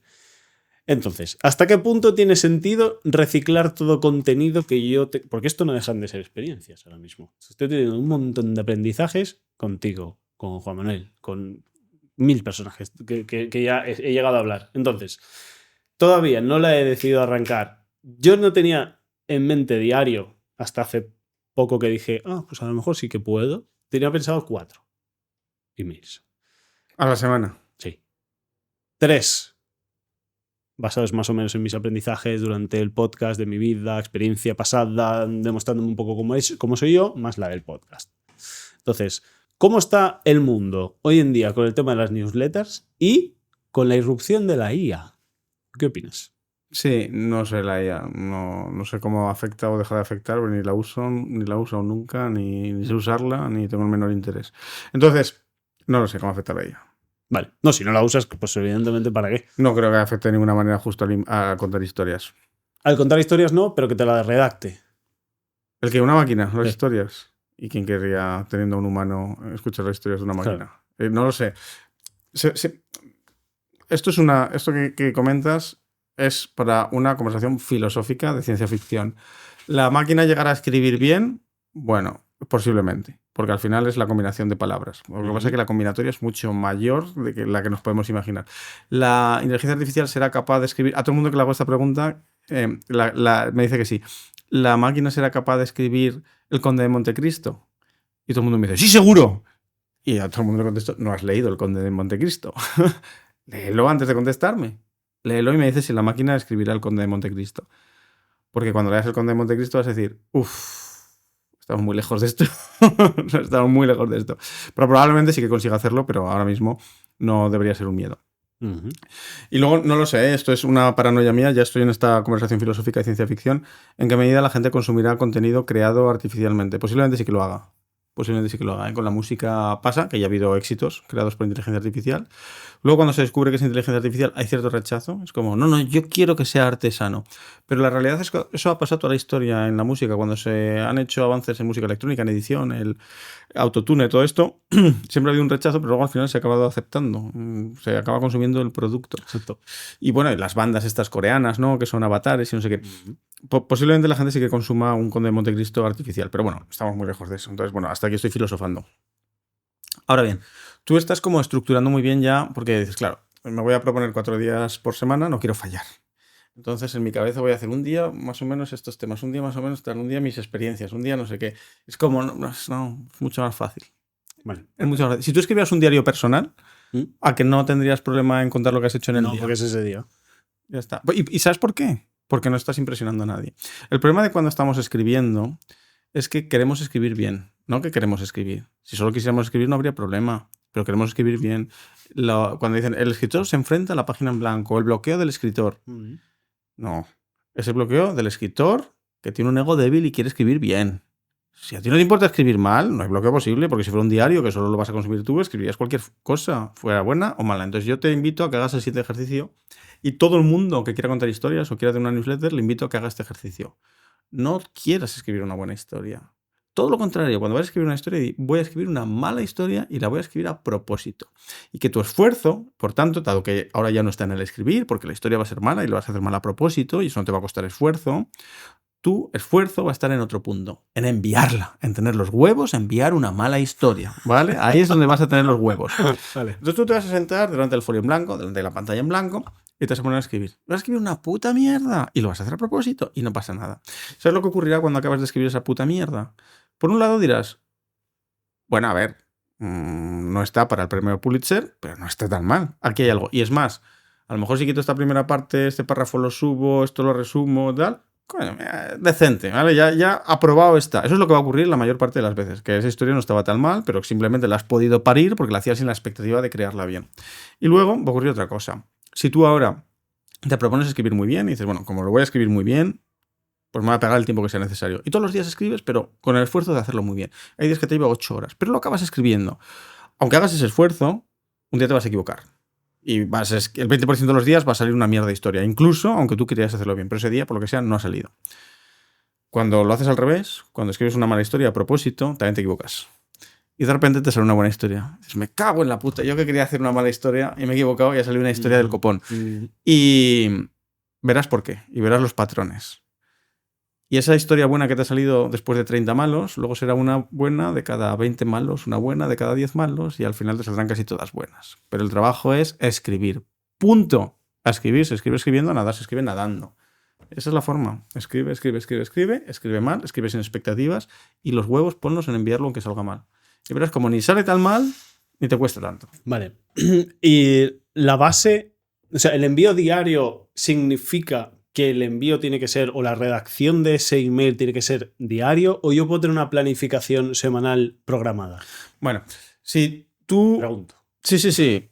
Si tú quieres ponerte en forma, la visita al gimnasio tiene que ser diaria o te puedes hacer el lunes los ejercicios de toda la semana y no volver hasta el lunes siguiente. Vale. El ejercicio de escribir te da una agilidad. Y esa agilidad no la vas a desarrollar si te empiezas a hacer trampas. Y dices, no, yo me voy a crear 5 de seguridad. Y voy a ir con 3 de retraso, o sea, 3 por delante para tal. No hagas esas mierdas. Ponte a escribir todos los putos días, que no es ningún trauma.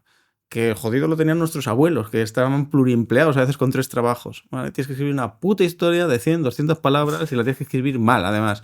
Escribe lo que sea, pero hazlo todos los días. Cuando te hagas práctica y el día que te vayas de viaje a las montañas del Perú, que no vas a tener conexión ese día, te dices, bueno, me voy a dejar 4 de margen porque es que no voy a poder enviarlo si no. Vale, me parece bien y es razonable. Pero no tiene que ser tu dinámica de funcionamiento. Entonces, no, tienes que escribir al día, sí. Vale, al día o lo que te pasa ese día para el siguiente, ¿no? Sí. Vale. Y es recomendable crear la newsletter si no tengo nada que vender. No. Entonces no tiene sentido crearla. O sea, cada correo tienes que tener algo que vender. Algo que vender o algo que conseguir. Pero todo el mundo tiene algo que vender. Todo el mundo tiene algo que vender. Vale. Todo el mundo podría tener un trabajo mejor. Ya tienes algo que vender. Todo el mundo, a lo mejor, no todo el mundo, pero muchas empresas, pues, que no tengo ningún producto digital. Pues que no tiene que ser digital, puede ser físico. Pero es que además, ¿de qué sabes? ¿Qué has hecho tú? Organizar, pues a lo mejor, oye, si quieres organizar un viaje, tú tienes que vender. Tú claramente tienes algo que vender. Desde conseguir invitados a lo de los viajes, a lo que sea. Yo tengo una historia muy amplia también. O sea, yo puedo vender y hacer 1000 cosas. O sea, yo he vendido cosas imposibles de vender. Tales como encontrar mesa en el 3 estrellas Michelin para el día siguiente.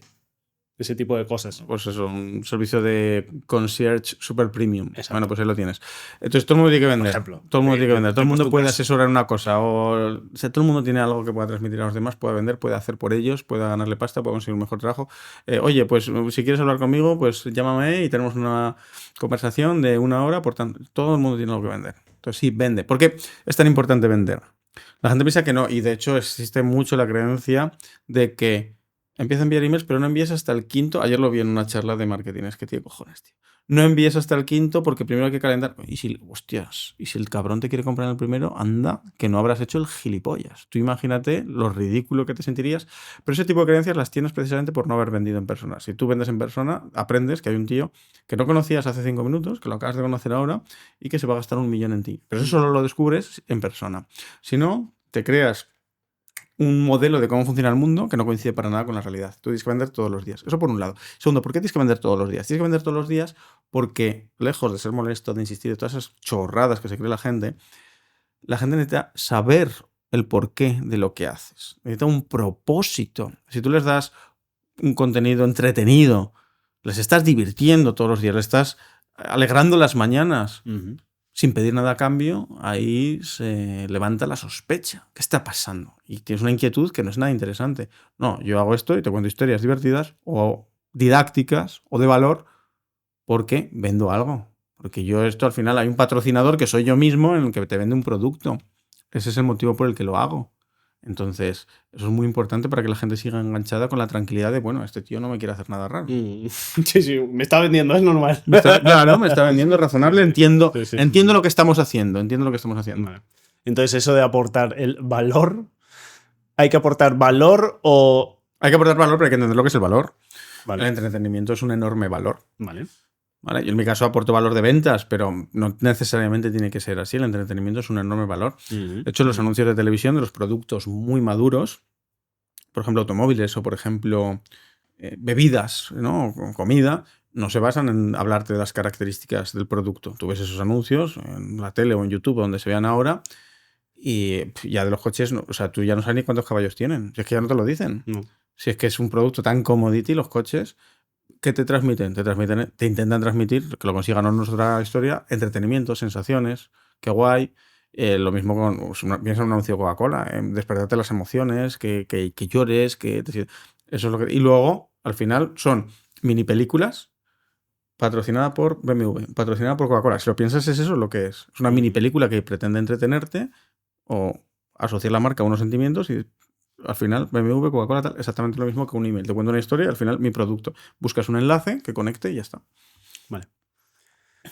Y el tema de los impactos a la gente cuando estoy vendiendo algo, ¿vale? ¿Es muy importante impactar a diario con el mismo servicio o es mejor ir cambiando servicio o producto, lo que toque? Yo recomiendo que minimísimo, y si ya tienes un histórico de gente que te ha comprado, de tiempo enviando una newsletter, una semana. Un mismo producto no lo vendas durante menos de una semana, ¿vale? Menos, vale. Menos de una semana. Cuando estás empezando, mínimo un mes. Porque si no tienes histórico, si no tienes clientes anteriores, si no tienes la demostración, la autoridad de que eso funciona, pues vas a tardar más en convertir. Luego te das cuenta cuando ya tienes una base de datos grande y antigua, fieles desde hace años, que de repente en una semana es suficiente para convencer al mismo porcentaje para el cual antes necesitabas un mes. Y quizás, quién sabe, llegará un momento en el que sea un día, aunque lo dudo porque me parece muy difícil vender con un impacto. Que es imposible, me parece. Muy difícil. Muy difícil. Yo tengo mi base de datos de los eventos que no son diarios lo que hago ahí. Porque los eventos como tal pues suelen llenarse bastante solos, ¿vale? Entonces no le tengo un esfuerzo muy puesto encima de en esa base de datos. Como tengo 6.000 de fútbol y no sé cuánto de tal. Si la empresa como tal vende sola, vamos a decir, por posicionamiento orgánico o por reputación, ¿tiene sentido seguir alimentando eso a diario o no tanto? Yo cambiaría la forma de ver la situación. ¿Vale? ¿El canal por el que están vendiendo es el que consigue el máximo retorno con el mínimo esfuerzo o no? Si es así, si efectivamente esos canales que has llamado orgánicos producen el máximo retorno con el mínimo esfuerzo, continúa con ellos. Si no, cambia de canal, no sé, o prueba o testea, valida a otros, ¿no? Y a lo mejor descubres que es el email, o a lo mejor no, a lo mejor descubres que aquello que estabas haciendo era más rentable. Entonces, realmente no es que haya que llevarlo todo al email, ¿no? Hay que llevarlo todo al canal que más la pena merece. Y muchas veces mi crítica a la gente que complica mucho los procesos de venta con 8 millones de canales en paralelo, tanto publicitarios como de venta, es como, pero si es que si tú miras, no es ni analizar los datos, simplemente ver los emails que recibes, hablar con los clientes, observar muy superficialmente para darte cuenta de que el 99% de tus ingresos vienen por el 1% de las acciones que estás haciendo, o el 80-20, me da igual. Todo esto que estás haciendo es lo que menos te da y lo que más quebraderos de cabeza te da. Entonces, céntrate en esto. Esa sería la forma de verlo. Vale. Pero incluso llegando a canales de venta, de poner un comercial en el país que toque y punto. Bueno, eso hace falta todavía, sí, eso es necesario. O una tienda en el aeropuerto, o a pie de calle, o un cartel en la autovía. Sí, a mí todo eso me parece maravilloso. No creo que el email sea el único que debe matar a todos los demás. Digo que el email debe ser una pieza fundamental, que es posiblemente es la que en muchísimos casos más retorno da con menos esfuerzo y sin embargo a la vez es la menos utilizada. Vale. Y vamos a hablar del tema hater, ¿vale? Sí. Porque quiero hablar contigo porque sé que tú sabes afrontarlo muy bien. Porque llevas mucho hate encima, muchos palos ya tirados y me hace gracia, ¿no? Tengo un podcast episodio en concreto de una experiencia cercana a la muerte. Sí. ¿Vale? Y yo quizá afronté esa entrevista, pues como soy yo, ¿vale? Con toda mi naturalidad. Y quizás soy un poco más matemático, lógico de la cuenta. Y me metí en esa entrevista en plan, pues sí que quizá pues iba un poco perdido porque tenía que encontrar bien la lógica de la historia, ¿vale? Pero como que no acabé de al 100% de cómo de acabar de creer. Entonces hacía preguntas del tipo de ¿cómo puede ser que esta experiencia cercana a la muerte haya sido un sueño, por ejemplo? Sí, fuiste escéptico en tu ángulo Pero me pareció de curioso. abordar algo. Sí. Me parece curioso, cuanto menos. Yo creo que más de una persona se lo puede llegar a plantear o a pensar. Joder, he pillado, ¿eh? He pillado a saco. Pero que vaya mierda de podcast, ya no sé qué, solo por ese escepticismo. Ya. Tengo que seguir ¿Tú como fuiste, soy yo. tú has Dime. estudiado, fuiste a la universidad, has estudiado carrera? Grado superior. ¿De qué? De agencia de viajes y gestión de eventos. Ah, vale. Justamente. Y no, era por si tenías una formación técnica que normalmente son muy escépticos y muy fundamentalistas. No soy nada de matemática, ciencia, física y tal. Pero bueno, eres muy escéptico en cuanto a aquello que no es científico, ¿no? Por lo que más o menos. Sí. Bueno, ¿y qué pasa? Recibiste mucho hate, ¿no? De gente que quería que hubieras explorado el tema desde otra... Cállate, deja que hable ella sola, no sé qué, de ese rollo. Claro, pues yo en un momento es el primer hate que he recibido. O sea, yo me considero una persona muy normalita, limpia, elegante, sin más. Pues me empezaron a meterse conmigo, pero con insultos y no sé qué. Bueno, tampoco me ha afectado una barbaridad, pero al inicio sí, fue como, coño, ¿qué ha pasado? Pero ese hate es una mierda. Ese hate es una mierda como gente que te quiere hacer daño. Ese hate en concreto que te ha sucedido a ti te traslada un enorme aprendizaje. Ajá. Hay dos formas de abordar un podcast, por ejemplo, ¿vale? Por ejemplo. Tú eres un científico que va, como hay canales de YouTube, científico que va a enfrentarse a esos temas no demostrados científicamente con una visión totalmente crítica, a prácticamente destruirlos, y esa es tu visión. Es un podcast científico. O puede ser cualquier otra cosa. Es científico y todo lo demás. ¿Vale? El que sigue un podcast científico es científico. Es científico. Una persona fundamentalista científica que quiere ciencia, ciencia y ciencia, y si no está demostrado por la ciencia no existe. Está muy bien. Es una visión de la vida. Fuera de ese mundo, fuera del mundo de la gente que sabe, ha estudiado ciencia y vive por y para ella, fuera de ese mundo, en el resto del mundo, y este es el aprendizaje que tienes que sacar de ese podcast en concreto, la mayoría de la gente no tiene ninguna sensibilidad científica. Como se dice en inglés, wherever it flies. O sea, lo que sea me va bien. Yo me lo creo. Podría ser, ¿por qué no? La ciencia nos lo ha demostrado todo. Y dices, bueno, sí, es cierto que la ciencia... Bueno, da igual. Estamos entrando en una discusión que no tiene sentido. Pero el aprendizaje es que el público es así. Entonces, ese hate en concreto te da una lectura del mercado. Coño, la gente es científica. ¿Sabes por dónde me meto mi cientifismo? Salvo que sea un podcast científico, pues por el ano. Me lo meto por el ano y me olvido y acepto que la gente tiene esa visión de la vida. No me queda otro remedio. Si quiero gustar al público general, dado que no soy un podcast científico. Entonces creo que es un gran aprendizaje. A mí me ha costado también aceptar eso. A mí me ha costado aceptar esa parte más mística que tiene la población general y... Hay un punto que no juzgo, lo que quieras. Sí, hombre, si es una estafa manifiesta, sí que obviamente no quiero saber de esos rollos, ni quiero que en mis comunidades o tal haya esos rollos, pero dentro de que hay gente que no tiene ese conocimiento científico y entonces deja dentro de su margen de dudas cosas que, en fin, pues se abraza con amor, se les quiere a todos y ya está, hay que aceptar a la gente como es. Entonces, ese hate en concreto te da un aprendizaje, pero el que destruye las marcas personales y a la gente, el jodido, es el que solo busca hacerte daño. Esos claramente son los mismos que han visto otros capítulos y no han tenido ningún problema con ellos. No, por lo que me dices, era muy concreta, la crítica estaba dirigida a un aspecto muy concreto. Exacto. Si llega un tío y te dice eres gilipollas, eres tonto, eres feo, hueles mal, eso no es... Ahí no hay construcción ninguna, eso es puramente te envidio, preferiría tener tu vida a la mía, como eso es muy duro de reconocer... Voy a atacarte por otro lado. Y no todo el mundo, la mayoría de la gente no es capaz de tolerar eso. Y anda que no conozco yo gente que ha ganado mucho dinero, que ha creado marcas personales muy potentes y empresas muy potentes y han dado un paso atrás, han atenuado mucho su exposición pública por lo que, bueno, y a nivel psicólogo, por lo que les ha afectado el hate de un desconocido de internet. Ya. Es la puta polla eso, tío. Yo al revés, yo pienso que, lo he dicho muchas veces, yo creo dos cosas. La primera es que les debería poner un piso, les debería dar acciones de mi empresa, porque es que ayudan a la difusión. Y segundo es, en el fondo, que tienen razón, tío. Es que poco me odian. Es que poco me odian. Es que es verdad, es que vengo a tocar los cojones, a decirles que cosas en las que han creído durante años están equivocadas, sabiendo que a la gente le jode muchísimo reconocer errores en los que ha incurrido durante años y a demostrarles una vida que es mejor que la que tienen. Pues es una putada, yo lo entiendo, poco me odian. Y menos mal que muestro una fracción de mi vida, más me deberían odiar.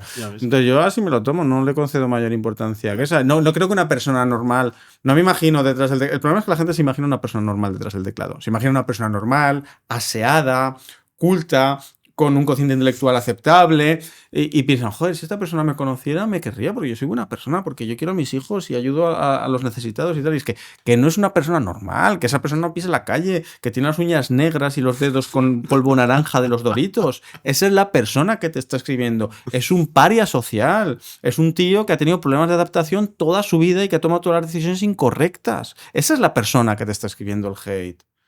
Y cuando lo miras así, entonces juegas con ellos de otra manera y les contestas para alargar la interacción y que esa publicación se haga más viral. ¿Se contestaría tú, bajo tu punto de vista? Depende, hay veces que sí, hay veces que no, hay veces que, bueno, que tampoco tienes que dedicar tiempo a los comentarios ni positivos ni negativos. Claro, hay veces que sí, que se explota y se exprime y se estira, claro. ¿Tengo que seguir defendiendo mi postura de por qué hablé de esa manera? En ese caso, que no es hate, sino que es una crítica. Claro. En ese caso, puedes jugar esa baza. Puedes decir, voy a explicar por qué yo pienso así. Y defender mi opinión. Y podrías hacerlo perfectamente, sí, y mantenerte firme. O abrir la mente también, dejar. Hay un habitáculo para, coño, a ver, quiero entender vuestro punto de vista, ¿no? La gente que ha tenido experiencias cercanas a la muerte, pues tiene unas sensaciones muy fuertes acerca de que su visión cambia por completo, porque de repente, coño, pues a lo mejor cuéntame un poco más de eso, ¿no? Que es interesante. Y me gustó, y fue un muy buen podcast, fue muy curioso. Lo que pasa que en ciertos puntos a lo mejor fui un poco escéptico. O sea, ¿por qué? Pues coño, porque son dudas reales que tenía. ¿Sabes? Digo, qué mejor momento que desvelarlo aquí ante la audiencia. A mí me gusta porque a mí ese ángulo me gusta, pero ya sé que la mayoría no son así. La mayoría albergan en su interior, dejan más espacio a las dudas. Y oye, también es necesario. Con el tiempo he aprendido a apreciarlo incluso. Y a saber que lo que se da muchas veces en la ciencia es lo más científico que hay. Se da un fundamentalismo científico en que si no está demostrado es imposible. Y no es así. La ciencia no funciona así. Es verdad que hay cosas absurdas que no tienen ninguna explicación y ya se puede desmentir, pero no entendemos de dónde viene la vida. Por ejemplo, en este caso concreto, no entendemos de dónde viene la vida, no entendemos lo que es la muerte, no entendemos lo que es la consciencia, no lo entendemos. Hablamos de consciencia sin tener una definición clara siquiera de lo que es. Entonces, ¿qué sentido tiene el origen del universo? No tiene puto sentido si lo piensas. O sea, entonces, bueno, tenemos muchas dudas y albergar un poquito de ellas tampoco pasa nada, ¿no? No hay que ser tan cabezón porque entonces te pierdes a lo mejor cosas de las que estamos muy lejos todavía de entender. Total. Y el podcast me está abriendo muchísimo la mente, cosa que hace 64 episodios no tenía, ¿sabes? Entonces es así, es una realidad. Bueno, y tú eres más joven que yo, a mí me ha costado tras tiempo, ¿no? Andar ese camino, sí. Vale. ¿Dónde te puede encontrar la gente? Mongemalo.com, cada día un consejo de ventas, día que estás fuera, consejo que te pierdes. Mongemalo.com, ese es el mejor lugar donde me pueden encontrar. ¿Me quieres escribir? Mongemalo.com. Luego ahí te explicaré más formas de conexión que tenemos, me escribirás bueno, mongemalo.com. Ve ahí, el email de hoy te ha gustado, has dicho, muy bueno, pues mañana habrá otro muy bueno y quien nos apunte hoy, pues el de mañana se lo perderá. Vale. Me ha encantado que me has pillado. Que quería que metieras justo eso. Tal cual, sin más. Y ahora te voy a hacer la última pregunta. Cerramos el episodio y esta no tiene nada que ver con ventas ni con libertad financiera al final, aunque tiene parte íntegra, lo verás. Si tuvieras tiempo y dinero ilimitado, sí, ¿cuál sería tu próximo gran reto? Bueno, es que... Pues, escúchame. Te lo voy a decir. Vale. Pero no es empresarial ni nada, ¿eh? Si me das tiempo y dinero ilimitado... Mi pregunta no iba... Si me das poderes de semidios... Exacto. ¿Qué no inmortal? No puedes, es decir, no te puedes petar una granada en la mano porque vas a palmar. Sí. Yo no creo mucho en el... No creo mucho, no creo nada en el reparto de la riqueza, en que la desigualdad sea un problema. No creo nada en esas tonterías. Pero sí que creo mucho... Creo que la igualdad tiene que ser ante la justicia o de oportunidades, que es lo mismo, no en los resultados. Me explico, porque mucha gente habla, yo quiero igualdad, yo quiero igualdad, yo quiero... ¿Qué quieres igualdad? ¿Quieres igualdad de resultados o quieres igualdad de oportunidades? Porque son opuestas e incompatibles. En la enorme estupidez de los políticos que nos gobiernan y que imponen el discurso imperante en los medios de comunicación, los últimos años se ha popularizado la igualdad de resultados. Queremos que todos acaben igual. Eso no es igualdad ante la justicia. Lo que queremos es igualdad ante la justicia, igualdad de oportunidades. Queremos que todos partan de las mismas, la medida de lo posible, de las mismas oportunidades, sabiendo que eso es imposible porque cada uno tenemos unas habilidades distintas, ¿no?